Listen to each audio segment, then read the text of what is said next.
Welcome everybody to another special episode of GUP Showstopper slash SmashFactor slash Post Cut Garcia. You can go F yourself tonight slash weekend golf at Augusta.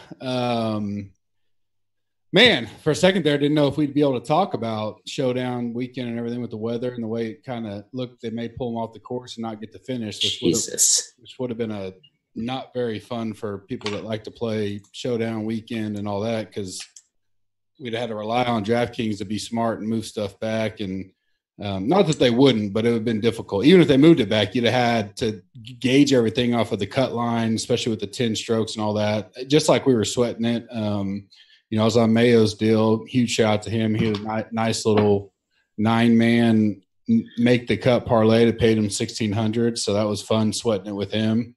We're just I got my partner here, Bucks at BP Snow 11 on Twitter. Just a 2-man show again tonight.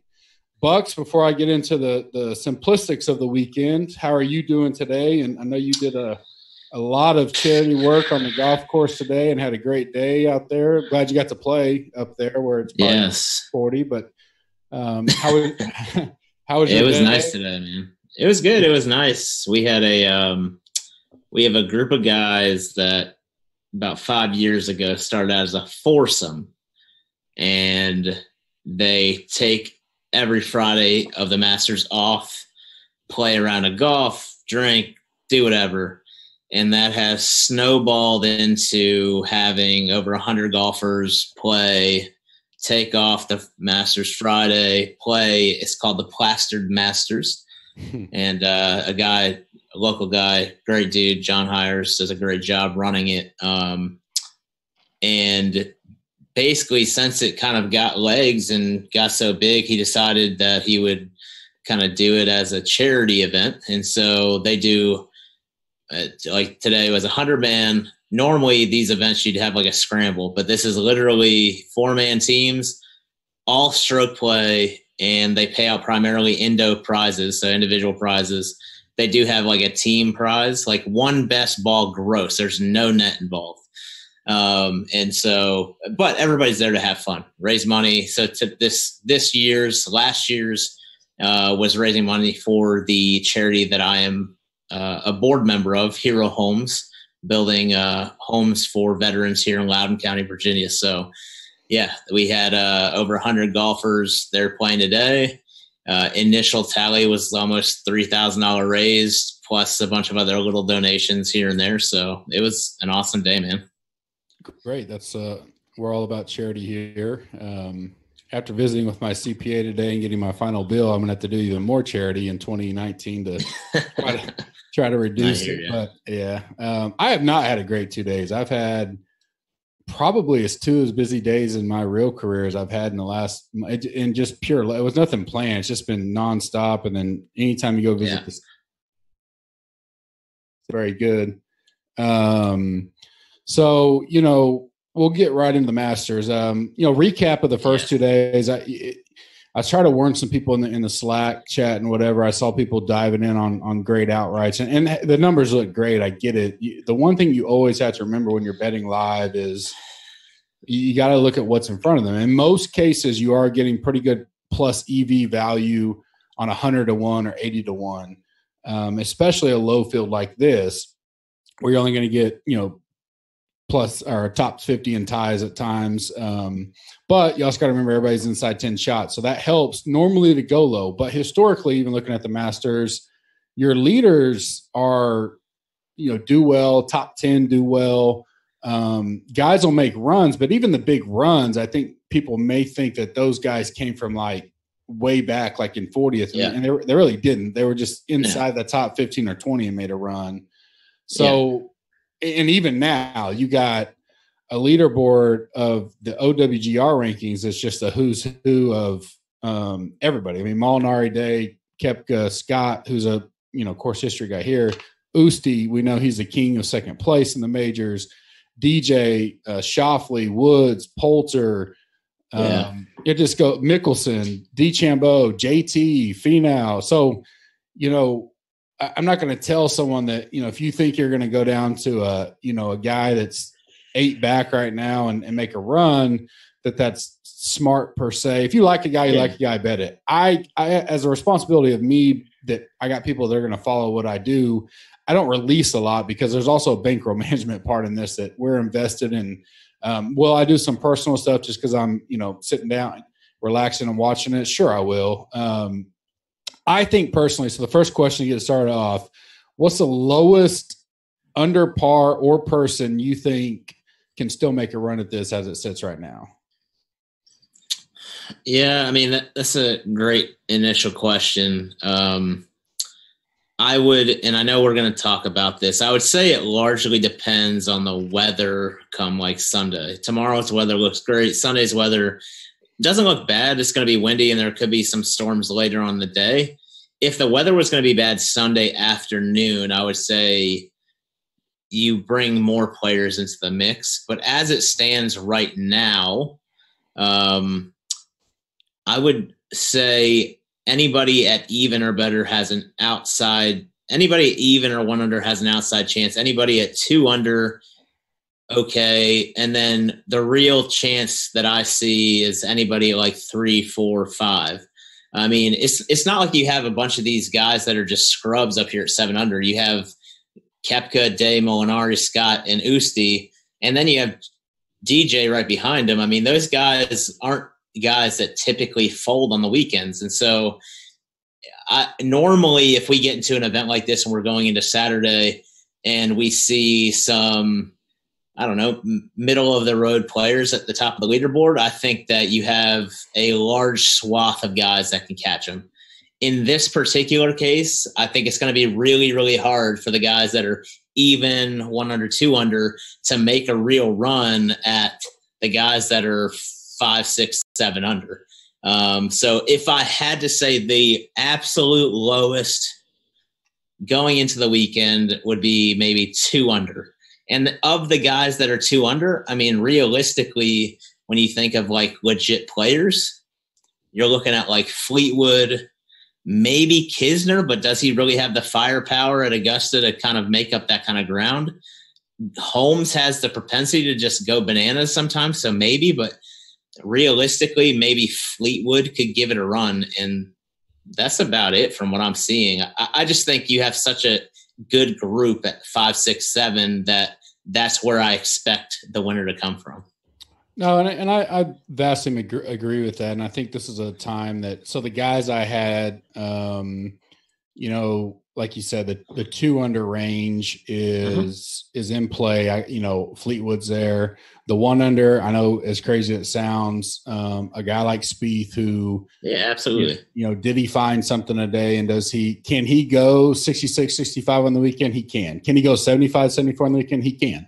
But being 1 back, yes, I kind of cut it off there. I literally don't see – I think Reed's. I think Spieth is the only one at -1 that I legitimately think can make a run, only because we know what he can do here. I'm not going to bet it right now, but he's a 1.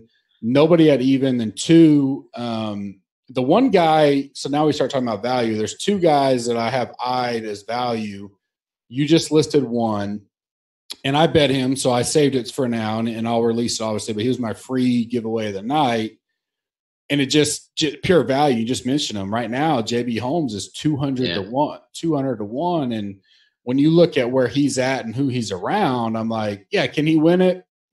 Not likely, but from a value standpoint, he's literally 5 back, right? Exactly. Right. And then the other one is, and I don't know if I'll bet him yet, is Justin Harding, right? So I ate a little crow on a few guys yesterday. He was one of them, but he's 50 to 1, which doesn't sound appetizing, but to be 1 back, exactly. Is Justin Harding going to win this thing with everybody around him? No. And that's what I try to preach to the guys on. There's a fine line between value play versus when you actually are looking at the guy before you click the button to say, can this guy win the tournament? And I would give him less than 1% chance to win it. For sure. Yeah. JB, I probably have about a 4% chance, 3% chance, but at 200 to 1, it still could maybe be plus EV to, especially if you're in the areas that let you do each way. If I can get an each way on him and get, 50 50, I'd be all on it.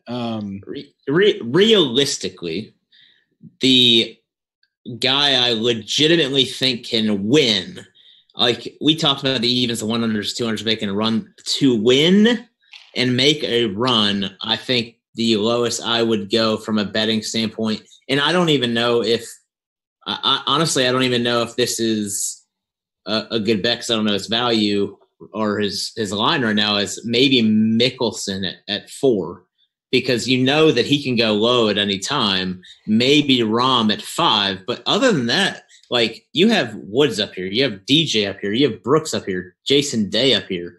I mean, you have studs, and so you need a guy that has no fear of going low on the weekend at the Masters. And so I'm looking at guys that have experience. I released 2 during Mayo's show, and it was Mickelson and DeChambeau. The only two guys outside of that I think both could go low tomorrow and put themselves in play is Ricky Fowler and JT. JT heated up today. Yeah, they're both minus hell of a run. Yeah, they're both -3. They can both shoot 66 tomorrow, which would put them at -9, and then see where they're at in the field. Other than that, you have to decipher. I've had a few people ask, well, Tiger's winning this. How much should I put on it? And I was like, exactly, yeah. At 7-1, if you think he's going to win it, that should be your only bet for the entire weekend and play it. I can't. If you were gonna bet Tiger, you should have bet him pre-tournament at whatever it was 14. Correct. Like when he had even odds on the field. Like correct. Don't have Tiger spotting Jason Day and Koepka 1 and take half the odds. Well, and I would, and I talked to another guy, depending on your leverage. So there's a few guys out there that have, will win thousands of dollars if Brooks win or DeChambeau wins. And I was like, if you're playing with a little bit of there, then yeah, maybe you hedge on Tiger. But even in that case, I still would say if your book allows live betting with so many guys up there, you could wait to see if Tiger falls 2 back, and he may gain 3 points and get him at 10-1, then get on it and let it play out. But I know most people are here for the DK reasons, but betting's also big, so I wanted to cover that. Sure.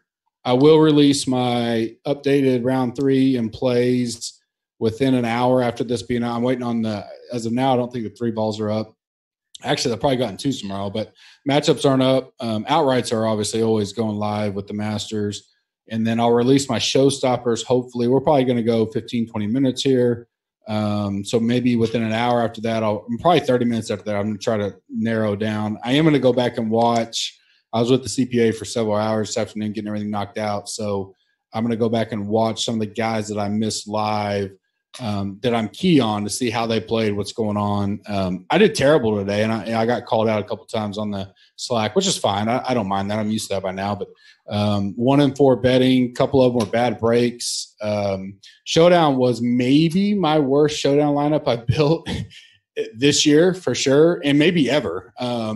It for the potential I thought it had when I went to bed, it was god awful. So that happens, right? That's just part of DK and gambling. I'll fire back. Yeah, fire back tonight. Hope we can get some. There's some great pots on DK. One thing I will put out there that I didn't think would happen, but which unfortunately it happened because I jumped in more. There was some good overlay this morning, 5 minutes before lock. I don't know if that'll be a theme tomorrow or not, or maybe people just said I'll wait to see how my main is and then I'll jump in. But I would pay attention to that if you're a guy that's on the fence or whatever. I mean, that anytime you can get first, I got in the $50 at the last minute just because it was 80% full. That's a rate-free contest. Sure, I'm going to throw one in there. But all right, weather, what I have, and I talked to my buddy who's got the National Weather Service data. Doesn't mean it's the best or whatever, but I trust him and I get to physically talk to him, so it helps me a little bit. Tomorrow, 8 to 10, we got slight chance of rain, kind of like today. I think 30 to 50% up and down, however you look at it. 70 degrees still, so nice. After 10 o'clock, in his words, probably as good or as pure a weather you can have for golf at any time of the year. 80 degrees, winds not ever showing really over 10 miles an hour. Beautiful day, which we said it on Monday, Tuesday. We thought Saturday would be the day that we'll see big movement. not only because it's kind of tradition, but you're going to see it tomorrow. You're going to see guys go low, which makes Showdown hard because you're going to have to pick the guy. There's going to be guys shoot 400 or 500 tomorrow, and if you don't have them, you're dead. So it's tough. You got to take your chances. As of now, I wouldn't take this to the bank, but I mention it only because the weekend showdown that's out there, it covers Saturday and Sunday, so your lineup's set for both days. 7 to 2 o'clock, have notes saying fairly decent light winds, nothing crazy, no rain, high 60s, low 70s. As of now, that 1 o'clock-ish time frame is when the system that could hit them starts to come in play. There's a chance they don't get any rain Sunday. So the guys that are saying it's going to be a shit show rain out, they're full. They're not. That's not accurate. No different than what I'm saying, but I don't think that's even a possibility. I think there's going to be good weather. The question is when do these storms arrive and how much golf gets missed? Yeah. And it's not going to be till later as of right now. So factor that in if you're looking at week down or weekend. It's just going to be, as we get to tomorrow night when we're doing this, we'll have much more information for the round 4, which will be the biggest pots of the week for Showdown. So pay a little more attention. I personally will go lighter in weekend because of the unknown of Sunday, and I'll do a pretty strong round 3 and save my money because round 4, I know I'll know as good as anybody with the forecast is, and I'd rather take my chance there and just go light on it. And I may not even do a weekend lineup. I may just do round 3 and wait till round 4. Only other notes, I had a couple of questions on this in the DMs and I hadn't got to answer them, but round 3 and weekend do not include finishing positions, either one of them. So it's no different than what we talked about last night. Round 4 will include finishing positions, and we'll talk about that tomorrow night. But I want to point that out. Weekend does not include finishing positions if you're new to golf. So make sure you pay attention to that. And just so everybody knows from a main perspective, there's only 2 guys right now that have the opportunity to get the all 4 rounds under 70 bonus, and that's Scott and Harding. Will it happen? Unlikely, but those are the only 2 that still have that possibility. Yeah, and as far as main goes, obviously, I probably built my best player pool of all time, and I still suck at overall DFS. I just say that to say how hard DFS golf is. I hit 92% of my pool made the cut out of my 100 lineups in the Millie Maker. Really? I missed 3 guys, and all 3 of them in one way or another was in my 1 to 5 lineup build. The odds of that is probably something I'm not going to figure. I need Bryson to get on and tell me, but it's stupid odds that I would literally, the 3 guys I picked that missed the cut were in my main build. So my main builds are dead. I assume, I don't think 5 or 6 will. I heard some people saying a strong 5 or 6 is not cashing this week. It's not. It's just, I don't care if you, I would almost say even if you get 1 through 5 with a miscut, you would still have a tough time because there's just it's 43% 6 of 6s. You'll cash, but you won't win anything more than like $30 in the millie. Right. Like nothing. Yeah, correct. Yeah. Great. You may cash, but you have no chance at a top 10 or a top 20 or anything like that. You're 0% chance. 0. There's too many opportunities out there with 6-6. There's 235,000 guys in that tournament, and whatever it was, 50% had 6-6 or something. 44. So you still got 100,000 lineups that are 6-6. So one of those 100 and whatever 100,000 lineups are going to have the nuts. 10 guys that are going to have the nuts, and so if you don't come top 10, you're not winning any big money anyways.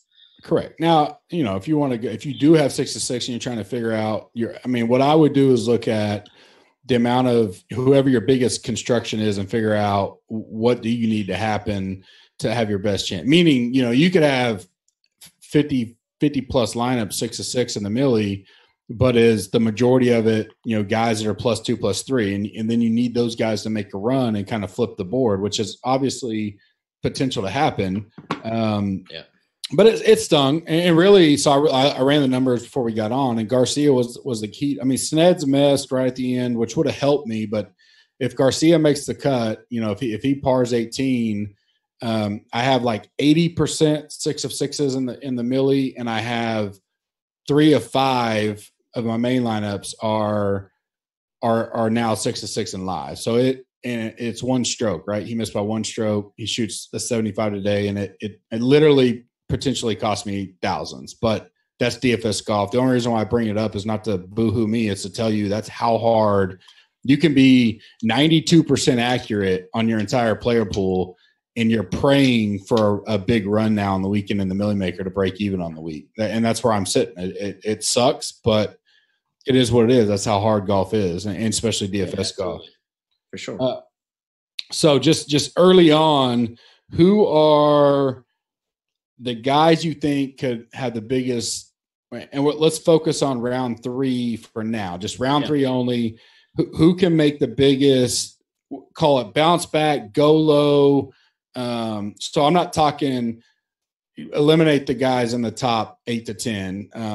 We know that, bounce back, go low, make a run. You know, the Finauds, the Fleetwoods, the Fowlers, the J. Who there, even lower if you want. Who? Give me 2 or 3 guys you think can really go low tomorrow for DraftKings purposes. Yeah, I think so. A couple guys I was eyeing up. Obviously, Rory, he's in a position to go low and at least put himself into contention. Whether or not that means anything come round 4, whatever. But I do think that he has, especially after his finish, he kind of got back into it, faltered a little bit early in the back 9, then got it back late. I think McIlroy can go low tomorrow. Bubba Watson's another one that has hit the ball good, just hasn't done anything with it. So I think he's due to have one of his rounds at Augusta where he goes low. And again, puts himself kind of into that 4 or 5 under range, which if I had to guess tomorrow will be, if he's 5 under, he'll probably be 4 back if I had to guess of the leader. That's just a guess though. And then past that, like guys further up, I really, really, really, really like Mickelson to go low tomorrow. He's just that guy that loves Augusta, has no fear, and he knows he has to make a run and at least be within like 1 or 2 of the leader heading into Sunday. So I really like Mickelson for tomorrow. Interesting. Yeah, he was one I had,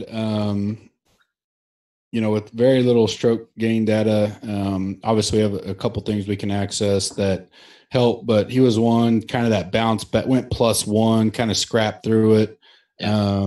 Still going to go off later, but I think later may be better here. Of course, I said that last night, and I'll come out. I may have missed that. Yeah, I already went on Twitter and said it. Hey, for the jackasses that were DMing me about Fitzpatrick, yes, I understand that I got him wrong. I'm very aware of it, but luckily I had him a lot in the main, and so I'm fine. But I completely missed that. Right, I did not, and I would go back tomorrow night if you told me. I would still say I don't see that type of guy making a big run because he's just not a big birdie. He's not a big birdie maker. But he proved me wrong, and touche. And Baroff wasn't one of them, so I don't go after Baroff. Baroff and I are very, very good guy, very good friends, and he's a big Fitzpatrick guy. But I was wrong on that, way wrong. So I had a couple. I already mentioned one. I think Fleetwood. I said him last night. He did okay today, -1. It wasn't anything that kind of, but the other deep dive in, he had 5 birdies, right? So in a showdown slate, it's not the end of the world. You just want him to perform a little better for his price. But if he can eliminate those and have, 4 birdies and maybe an eagle tomorrow, he's still in play for me. For sure. I have 2 guys I'm going to ask you about in a second, and kind of get your overall thoughts as far as exposure goes. But I agree with Rory. I think he'll be low owned because of his price, right? And so we said this last night. Course, yeah. These prices are set around noon or 1 Eastern time, and so Rory's still the 3rd highest price, and he's 7 back. Now, if you take a risk on him, he's still got to score in the top 3 to make value. So some guys may be off of it.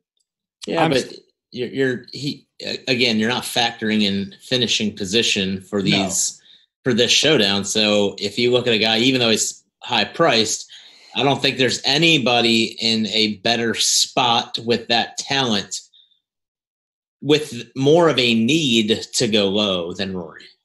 I agree. I probably will go back to Matsu. I called him last night, and I wind up moving off of him. He gets 5 birdies today. He bogeys a par 5. That's ridiculous. So I still think he has a 67-ish type round in him, and getting better. And if you look at his history here, he got better every round each year, virtually. So I don't mind Matsu. Hadn't eyed prices that deep.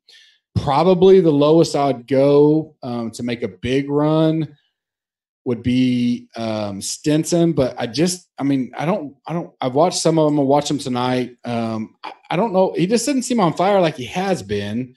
He's been great, but once again, he has a huge hole that kills his round, right? So he's got a double and a triple the last 2 days.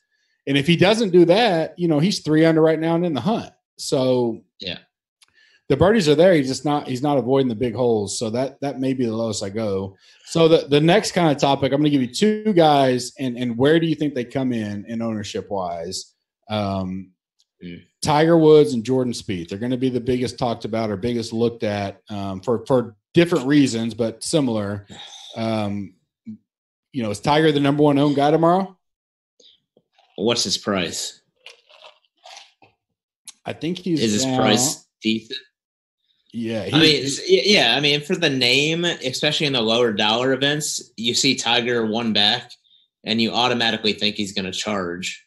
Realistically, though, I think Tiger always puts a number pre-round in his head. Yes. And I think he is thinking like 68 tomorrow, something like that. And so I don't think he's going at tomorrow like he has to just go bananas. I think he's thinking you need to take the par 5s, make the most of them, and get a birdie or 2 here and there, and that's it. I don't think he's going to be like a guy like Rory that just goes crazy.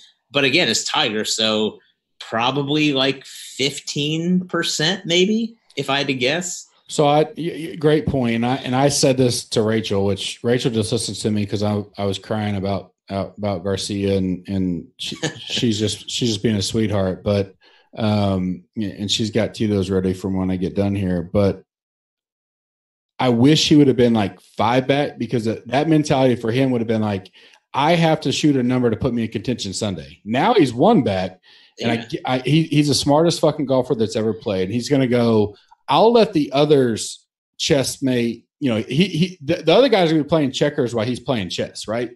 And he's going to go, I'm going to play my game and take it as is. If it happens to come out, I shoot at 66 because I'm just on, great. But I'm not going to push and risk. Yeah. I'll let the other guys kind of crumble. He is the second highest priced guy also, 10-3.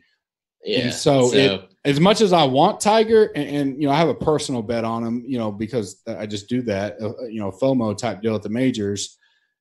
If he's going to be a high owned 10,300 guy, I would rather take DJ if I think DJ is going to be lower, even though he's the highest price. So the next guy was Spieth, and he is way cheap for his potential. He's 8,400, so he's mid pack. He's around. Matsu, Bubba, Finau, Scott are all around him. So where do you think he's going to be? I think he'll be over 20%, and probably rightfully so at that price. But if I had to guess, 18 to 22%, especially after he kind of turned it on today, and understanding that he needs to have one of those go low rounds, get back into contention to make something possible on Sunday.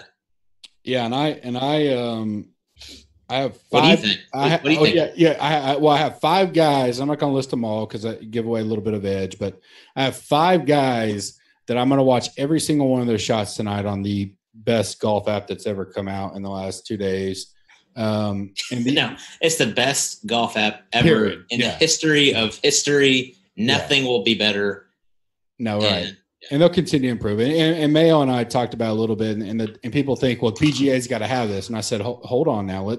As much as we like, and you can look on my Twitter, I bash them at plenty. And I give them respect. Like the NBC Gold this year has been a lot better, but the Masters knows their course is going to be there every year. Their holes are going to be there every year. They can establish cameras. They have a budget and an area they can focus on. The PGA has 40 tournaments to cover. the price that it would cost to have this kind of technology at all the courses is astronomical, right? So their first baby steps would be to either figure out a system that could get them better than they are today, or figure out, hey, what's our top 10 events outside of the majors that we could install this technology in and at least have them for every 1 in 4 tournaments type of deal. Let's not beat them up. The Augusta's never going away, right? In our lifetime, it's always going to be there. So Spieth was number 1. I will watch every single Spieth shot today to see off the tee. I'll try to do my best to do a strokes gain, Mark Brody type, Joe Pete, the stuff we did. So I have 5 guys I'm going to try to do that on tonight. I'm going to do every single shot and try to figure it out as best I can. It's not going to be perfect, but they're guys I want to watch. I'm going to give one away on the show, and it's Spieth. I legitimately, the worrisome about Spieth is he could legitimately shoot 66 or 73 tomorrow. So it's a high risk reward, right? He's going to go off because he's going to be going for it. Yeah, and he's going to go off right after the potential kind of. I think he will almost tee off right at the perfect time, according to the weather data we have. He's going to have a perfect round. No pressure in the sense he kind of said that in his presser, and now he really doesn't. So you got all these big dogs up there. He's got to make up 6 strokes. I agree with you. I think at some point he's got to either say, all right, I got to make up the ground, or I don't think he's a guy that really gets jollies off of finishing top 20. So at some point he's going to have to press, which is why I say his range of outcomes is very wide tomorrow. If you're willing to take that risk, it could pay off. It's hard to gauge ownership in Showdown, and it's really hard in the Masters because you have so much outside people that normally don't play getting into it. Oh yeah, for sure. So who are guys that no matter what price, ownership doesn't matter, you just want no part of tomorrow? You just complete. I mean, is it? Adam Scott. Honestly, probably Harding, as much as I hate to say it, but Adam Scott, Harding. I'd like to say Molinari, but he's so damn steady. Honestly, I'd probably avoid Jason Day too, just because he can blow up at times. And then the last one that I personally would not want any single part of, because I think he's going to – and I hope he proves me wrong because good for him, but Kazire is a guy that I would be full fade on. Yeah, which many of those were ones I kind of said last. If you would have took my full fade team last night, you probably would have won the showdowns today. So I'm not hot by any means. I had Fitzpatrick, Kazire, Day, Harding, Connors. So I get reluctant because obviously if people listen to me, they suck today, and that makes me feel bad. But Scott's definitely one. The only thing with him is that because of the course history here, I mean, he's now in contention and he can wake up and kind of grind it out. I don't know if he can go right. So Showdown, we're all about birdies and all that stuff. I don't know that he can get it to 11 under or something like that. His price is decent because obviously this was before he finished. So he's in the 8,000s. I think that's in play. I have no idea. I want to say I can't trust him, but then he shoots 5 under again today, even though he's hobbling around like an old man. The weather's going to be as good as it gets tomorrow. I liked him. He's in my main player pool going into the week as a potential pivot. And I don't have much of him, but I'm overweight by a little bit. So I don't know where to go there. I really like DJ tomorrow, and I think he'll make a run. But Kazire is definitely a fade. I think at some point it's going to catch up to him. So I'm off him. Woodland's a guy that I wonder how far he can go. And if he gets a little off, he gets way off, right? He loses tracks. Still wouldn't get on Kisner. He's 2 under. I don't think he just has a game here. I think like we've seen the last 3 or 4 years, he's a T30 type guy. He's going to be in the mix. I think even in himself doesn't think he could literally win this in this current setup. Absolutely. So any guys like that, that it's hard to fade. And so I really want to spend a little bit more, a little bit of time before we wrap up. We got about 4 or 5 minutes left is sleepers. So regardless of, who's guys that maybe off the radar, and it could be a Charles Howe who's up there now, an Affy Barnrat, JB Holmes we kind of mentioned earlier, Hoffman, Bernard Longer. I mean, these guys, Hovland, the amateur, who we have as Loam locked in. We'll see if he can finish top. Ortiz is right there. They're one apart. So is there anybody there, not betting, not anything, just pure, you'd be willing to throw into a lineup because you think they'll show up and make a run? Yeah, there's a couple of those guys. Finau is one that I like, again, to kind of play well and get within a few shots going into Sunday. Probably at a lower ownership. I think that, I want to say Olesen because he's just a guy that has been super steady, likes the track, can go low, and he has had a ton of opportunities and hasn't made anything of it. So Olesen's another one. But again, once you get down to these 2 and 3 numbers, I don't realistically think somebody's going to come back and win the event. So from a sleeper perspective, a couple back, I'm not sure you can call Howell a sleeper, but of the guys up top, would be in that B class player. And I still think he has a shot to kind of, I think he can shoot I think he shoots 68 tomorrow. Get to 8 under and probably be 2 back of the lead, 1 back of the lead going into Sunday. I think Tiger shoots 68 tomorrow and is at 10 under. And so whether somebody else can kind of get to that number that's at 7 or not, we'll see. But I think Wood shoots 68 again tomorrow, gets to 10 under.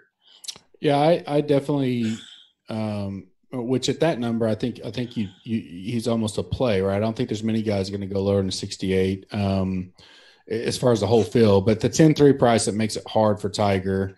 But I definitely agree. Yeah, I definitely agree there. So I literally reviewed my notes from last night because I knew I sucked overall. So I was like, did I do anything right? And I really didn't do much right. But so my last notes on my personal paper at 11:30 when I make my lineup, literally right before we came on, last 2 guys out of my pool for today's showdown was Charles Howe and Kuchar. So they only they only went on to shoot 9 under or some bullshit, 8 under. So I didn't. Player pool is good. I just took the 2 best guys out and it cost me, right? But that's life. It happens. Yeah. Of course. Sleeper guys. So, I definitely I don't mind.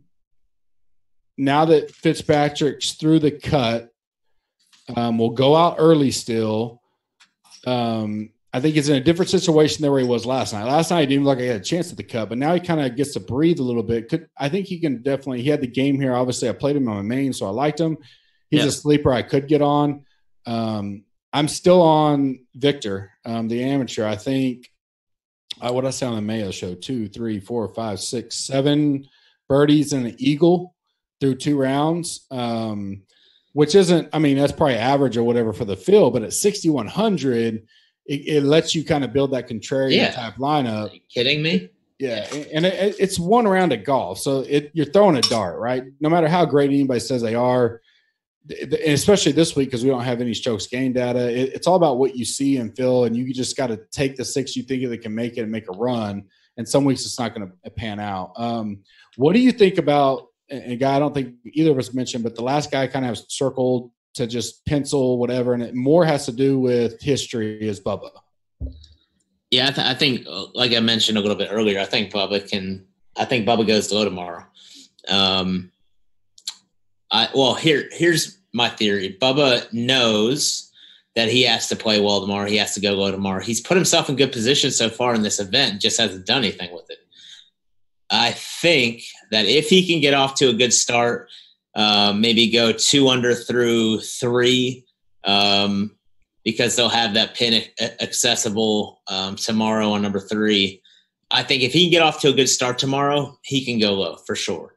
But he's one of those risk reward plays where let's say he gets off to a bad start, then watch out because he could just shoot a number. But Bubba loves this track. He puts himself in great positions. He just needs to make the most of those opportunities, and I think that he does No, I can't not agree with any of that.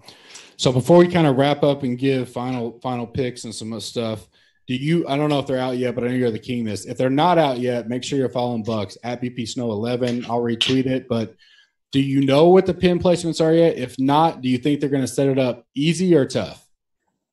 Yeah, I mean, I have the pin placements they had last year. Normally, that's an indication of where they'll be this year.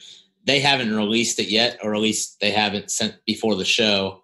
It's a mix. I mean, like most. So the nice thing about the Saturday pins is that if you're hitting the ball well with your irons, they're more accessible than we've seen so far. Yep. But with that being said, if you miss in the wrong spot, they can be just brutal. Yep. But I do think that the pins and the way the course is set up right now and the way that it's running being a little bit softer, that we're gonna see some lower numbers tomorrow for sure. I couldn't agree more. And I can't say this enough if you're building Showdown and you're thinking about bets. Augusta, CBS, the billions of dollars invested in all this, literally could not ask for a better setup, a better leaderboard, a better moving day on Saturday, and not have to worry about, I mean, they can set this up and say, let's have some fireworks tomorrow. We got a potential shit show Sunday, weather, struggle. Let's not brutalize them on Saturday. Let's see who's the best of the best, but you still got to hit great shots. Like you said, we're not going to make it a Samsung farm where they shoot 20 under, but if you have your game on, let's let someone go 64, 65 today. And I think that I think we will see a 64, 65 tomorrow. No doubt in my mind, which makes it tough on Showdown because if you don't have that slate breaker guy, you're dead, right? And I always do one entry. And I'll be honest, I kind of eyed that $10 and I was like, 50,000 up top. They never have that on a weekend. Yeah. I could throw 50 in that and just do tons of combinations. But honestly, I didn't do it because I'm exhausted. I want to drink a Tito's, build one line up and go. So before we wrap it up, Showdown showstoppers will be out by 9:30 my time, so that's an hour, 10:30 Eastern. I know that kind of late, but I got to do the research. You guys are getting not great information. Bets will be out hopefully by then, or even a little earlier if if the matchups come out. They may be out. I don't know. Tomorrow night we'll be live. I will, and I may be solo, which is fine. Bucks is taking his family on vacation. So it may just be me and JB chilling here. I'm going to get JB on. Oh, I know, right? I'm going to give away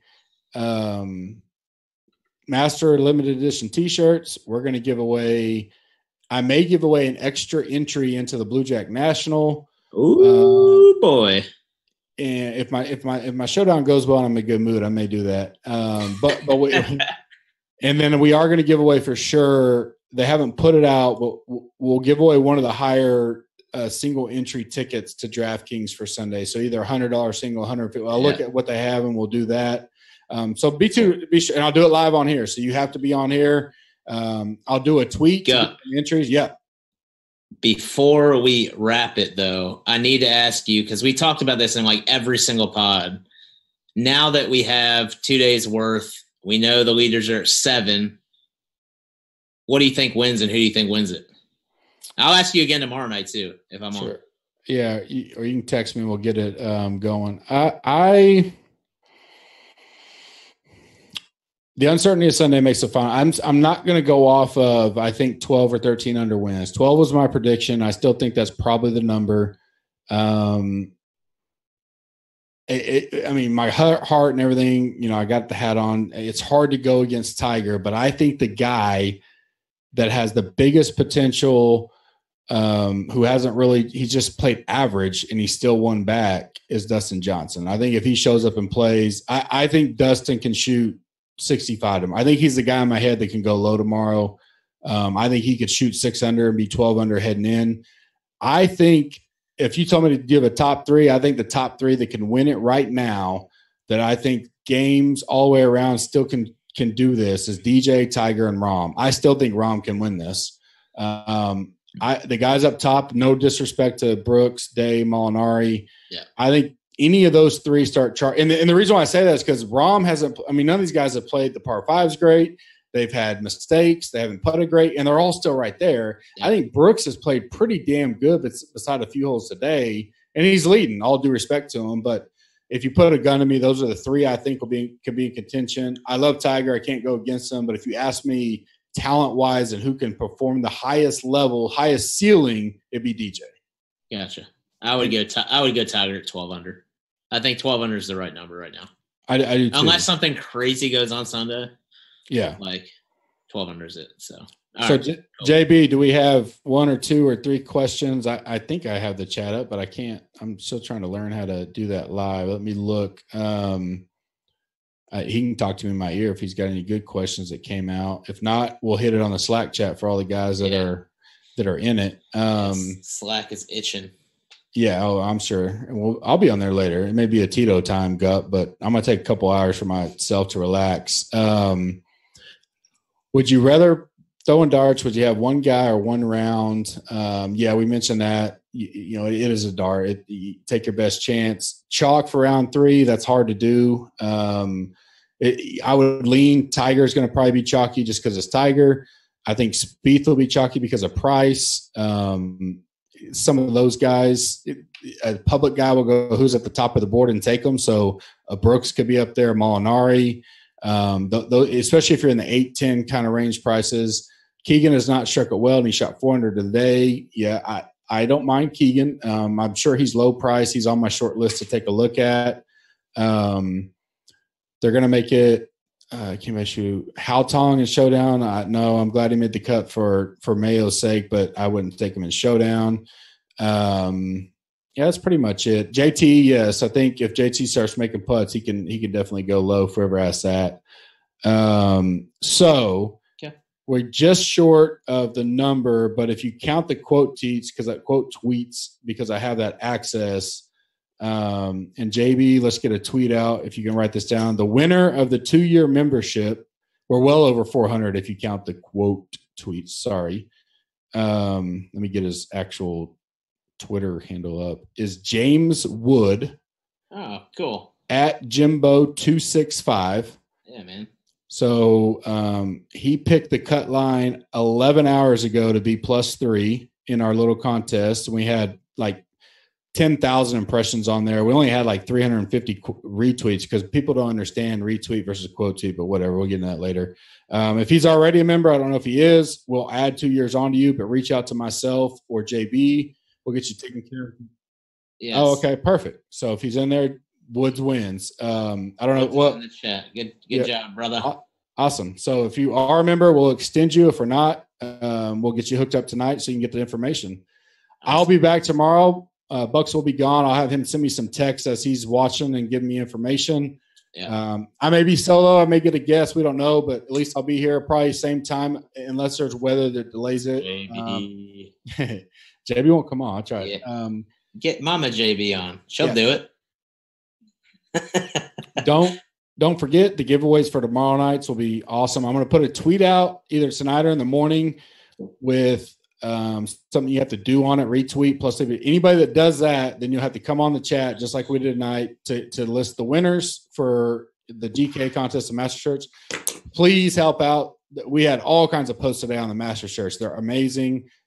Check out our Twitter feeds if you want to see the responses. Please go out, buy those. We are literally probably 75% sold out. We're not reordering them. Very few left. If you have any questions on them, reach out to JB on sizes or something. Reach out to him. We'll take care of you.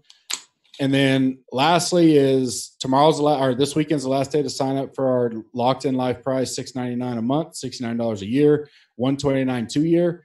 1 year gets you 1 ticket in, 2 years gets you 2 tickets in to the prize of going to Blue Jack National with myself, Bucks, and Moose, the founder of Fantasy National. Moose and Fantasy National is providing all the travel for our winner, and we will be there in 2 weeks from today. We will arrive 3 nights, 2 days, 36 holes on Blue Jack National, the #1 rated resort course in Texas, probably one of the top in the country. Very Augusta-like setup. I'm looking forward to it. If we'll draw that out Sunday night for the show, our post recap show. So make sure you do that. And then very lastly, like us on on Facebook, subscribe to us on YouTube, like us on Instagram. You do all that, you get, every time you do any of that, you get an entry into our prize pack that's now $500 plus. We're giving that away Sunday night as well. So good luck to everybody. We'll be in the Slack later. We'll see you tomorrow night at 8:45. Have a good night. SmashFactor.